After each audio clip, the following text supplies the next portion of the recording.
The juice is loose. Bitcoin bears' final opportunity to relieve their bowels on the chest of the bulls has arrived. As the DXY absolutely explodes above the 2150 and now 200 daily moving average, will all critical indicators at this level be enough to flip the bears on their bellies and tickle them into submission? Let's get dumped on. I'm your host, Jonathan Jellybelly, and as we've been saying for the last 4 videos, the retest is near guaranteed.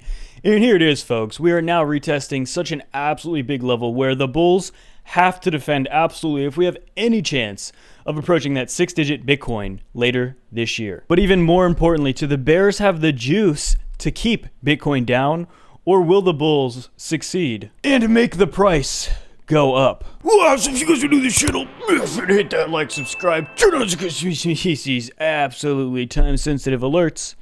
And without any further magoo, let's dump on in. Dump on me once, shame on you. Dump on me twice, at least buy me dinner first. Am I right? Absolutely very big, guys. So if we start here with the DXY, look at this move just over the last week, over a 2% move. Now, for Bitcoin, for crypto, that's nothing. But for the DXY, good golly, that is quite a big move right there.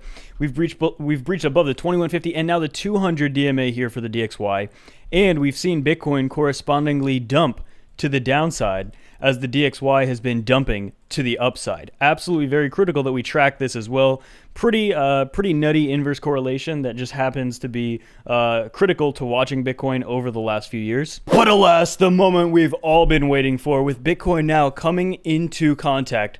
So far actually having a little bit of a bounce, but guys, this is not over just yet. I suspect that over the next 24 hours, potentially even leading into the weekend, we're going to see the full combination, the climax, the busting of this pattern, or the busting of this move to the downside. So if we take a look on the 1-hour chart, you can see ever since we've continued to get rejected off the 50 and 21, that's going to be the critical thing. We found support there over and over and over again, but as soon as that breached and as soon as we got this bearish cross, dumpiness ensued. And in fact, we had a nice move back to the upside, breaching the 21, breaching the 50 briefly, but ultimately getting rejected at the 50, failing to hold the 21, and that is when further dumpiness ensued. And you see we're actually getting a very, very, very tiny bounce right here, not quite down our level here, but guys, as I've been saying for a week now, 36,500 to 37,000 is a massive level of support. Now, with that being said, does that mean that we cannot go below 36.5? No, absolutely not. I personally expect that if we do completely come down as much as I think we probably will, it's very likely that we'll wick down below some of those ranges anyway. These are just kind of big ranges to look for, but overall, this green box right here is where the battle of the bulge will definitely be. And as well, we've breached back into the golden hot pocket zone here, 36.5 to 37 roughly. Again, guys, there's so much going on here. The culmination of where all the volume is here on the side, it's called the VPVR, the culmination, this red line. You can see it better on like this kind of chart, but this red line, it's called the point of control. And it's kind of just like a very beefed up area where the battle ensues.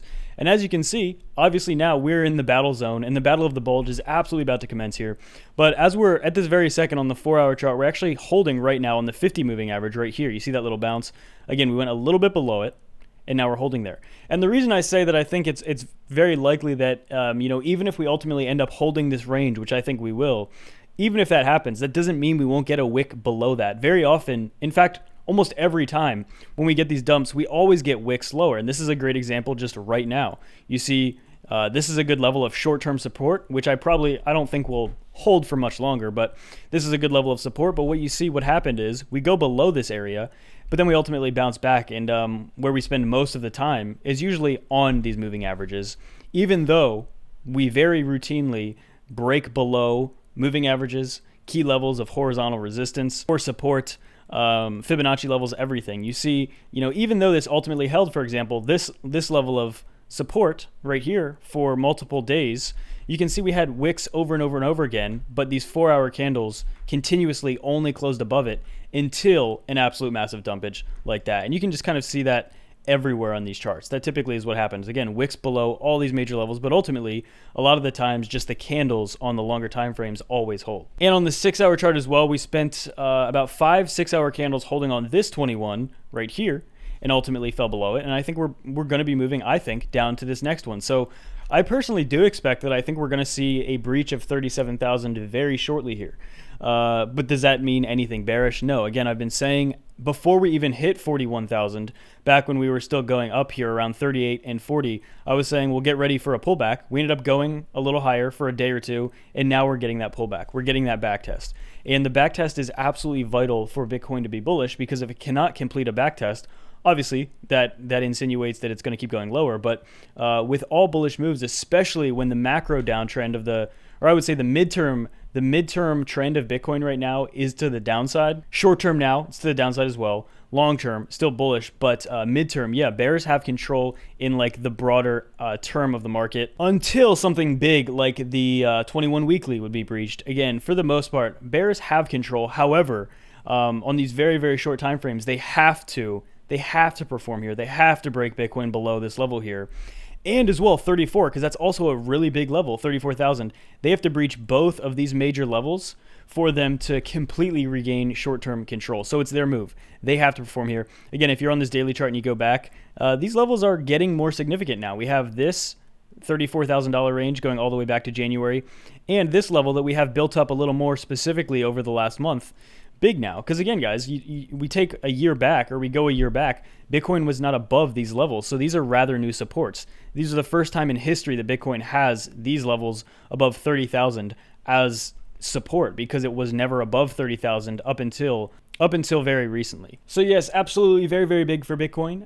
The holding the 21-day, holding this point of control level here on the daily chart, holding this top of this descending channel that we just broke out of a couple of days ago or last week, and then also just holding this very long-term horizontal resistance is absolutely key for Bitcoin's recovery. Because again, if we hold this area, which I think is likely, even if we would even come down to 34, that's not game-changing either. That would still be a scenario to look for Bitcoin to then make a move up once and for all to test this absolutely key level of about 42,000, and also the 200-day moving average, which a lot of people, again, are still pointing to the 50, crossing below the 200, the death cross. A lot of people are pointing to that for concern. But again, we've been addressing that pretty much every day as well. Death crosses are more so lagging indicators, and they don't really indicate too much in the short term anyway. Well, so if you guys are new to the channel, make sure to hit that like, subscribe, turn on those ghost notifications, these absolutely time-sensitive alerts. Make sure to get your hardware wallets below. Any bonuses or learning TA as well in the description. Guys, never respond to me if I send you a message on social media, because it's not me. There's literally hundreds of scammers in my comments. If you go down to the comments right now, there's going to be 1 million fake TylerS accounts. They don't have the check mark and they don't have the gray box, which indicates it's me. Not only on YouTube, they're on Twitter, they're on Instagram, they're everywhere. They're in your emails. They somehow have emails that I don't even have. And also, pretty much every fake Instagram account of me has more followers than me, because they like buy the followers and they keep their followers for years and years, and they kind of flip-flop who they're impersonating over the years as well, but just retain those fake followers. But anyway, if you get a message from me, don't respond to it. I will never contact you about turning 3 BTC into 6 BTC or whatever they're talking about, guys. It is not me. It's absolutely crazy, because I hope nobody's actually losing money to these people, because you're guaranteed if you send them crypto in hope of getting more back, you will not get more back. You're just going to lose your crypto. So be very aware, be very careful, and without any further ado, that's it for me.